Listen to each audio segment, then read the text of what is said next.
Welcome to Szabo Cast.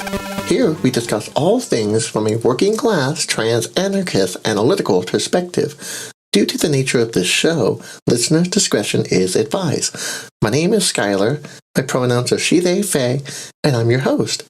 Thank you for joining us today. There's just so much that is weighing on not just this situation, but just as a whole, right? So we have an active shooter situation here in Maine, and it started in, I believe, Lewiston or Auburn, but it happened at least in both of those areas, and both of those areas are under lockdown. I have friends who live in that area. As far as I'm aware, I'm safe. I'm just staying on lockdown right now. Y'all don't need to necessarily worry about me just yet, unless apparently if the cops catch the active shooter by nighttime, then we should be okay over here where I'm at. But don't worry about me. That's not what I want to focus on anyway. What I want to focus on is the response to this active shooter. And I think the first thing we need to understand here is the active shooter situation can't adequately be responded to. People's lives have already been lost because of this. People are already suffering the consequences of the active shooter situation. The police can put on their Paw Patrol capes and, write about it on FetLife later that night, but at the end of the day, they still have blood on their hands, and there's more to be said about that as well. The first thing we need to acknowledge here is that this guy is a former army dude. He's a cis hetero white man. He also is a neo-Nazi, and he's also been known to express anti-trans sentiments. Regardless as to whether or not Maine is a purple state, a blue state, or a red state, this is no better than the incident that happened in Allen, Texas earlier this year, 2023. Or the Buffalo shooter of last year. Or Kyle Rittenhouse, but I'm getting ahead of myself. Some people in the state of Maine are calling for gun control. And as annoyed as I am about the Republican devil's advocate about gun control, and how absolutely meaningless it is every time a Republican steps up and says, well, actually, maybe we shouldn't have gun control because my freedom much. The truth of the matter is pushing for gun control not only will not get you support that you desperately need as politicians, I'm talking to Joe Baldacci, of course, as well as Janet Mills, but doing so will completely avoid addressing the root of the problem at hand here, and that is white supremacy. These absolutely disgraceful mass shootings have been happening for ideological reasons, and we must address the root of these ideologies to truly understand why these mass shootings are continuing to happen. Because to me, it's very obvious that white supremacy is the problem, but for some other people, like Joe Baldacci, it's not that obvious. According to WBird.org, Joe Baldacci says they have a perfect right to express their opinions and to protest, but nobody has the right to create a situation and cause an incitement of violence or to train others to create civil disorder and disturbance of the peace and threats to other people. This statement from Joe Baldacci came right before he drafted a legislation that would criminalize training with firearms and explosives and other intent of so-called civil disorder.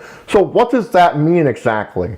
Does it mean the Socialist Rifle Association, for example, which is a 501c, is now doing something that is considered illegal by the state of Maine? I have my beef with the Socialist Rifle Association, but their mission statement is explicitly to educate and train the working class for protection. And what this means really is that this is going to affect working class and marginalized and colonized people more so than the Nazis. Because the Nazis, if we're referring to the Blood Tribe Nazis in Springfield, Maine, they are still using land for recruiting grounds for their Nazi ideology, which means extermination of all of their opposition. And that doesn't just mean extermination of trans people either. The head honcho of the Blood Tribe, which is Christopher Pohlhaus, he is what is called an esoteric Hitlerist. He believes Hitler is God. Somebody who thinks Hitler is God is somebody who shouldn't have a fucking platform, let alone land to fucking recruit Nazi buddies. This is what freedom of speech means to this fucking esoteric Hitlerist. What do you think a trained group of Nazis are gonna do with their freedom of speech once they've had all their recruitment and all their ideological brainwashing? What do you think's gonna fucking happen? These mass shootings that are happening, like in the one in Lewiston. No fucking wonder Maine has what is called a gang problem.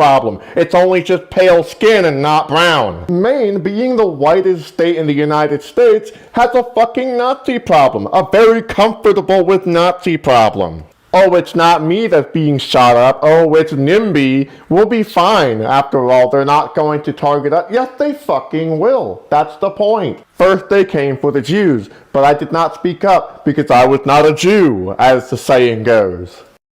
So this little mass shooting that happened in Lewiston, it's been a long time coming, and it shouldn't have happened in the first place. Because Democrats in Maine are avoiding the problem at hand. It's white supremacy. Because it seems like Maine's Democratic Party is so enthusiastic on passing gun control that they're willing to use a fucking neo-Nazi mass shooting to justify state control in the first place. And I must express this specifically to Janet Mills. This could have been prevented if we had spent more effort focusing on the problem that is white supremacy. Not to mention that the Blood Tribe is considered from away by Maine standards. They're from Texas, bullied trans children in Ohio, and now fucking goddamn Christopher Polehouse is in the state of Maine and wants to have a little fucking recruiting station for his buddies? Fuck that shit. For a state with very relaxed gun rights, you sure are very relaxed with Nazis with guns. The FBI have stated that the police have been infiltrated by white nationalists and white supremacist groups, which means that police departments, especially like the Lewiston Police Department, are quicker to respond to a black suspect rather than a white suspect. He told us police were following him because he's black. I believe that there is biases within him culturally. I believe in the community he comes from.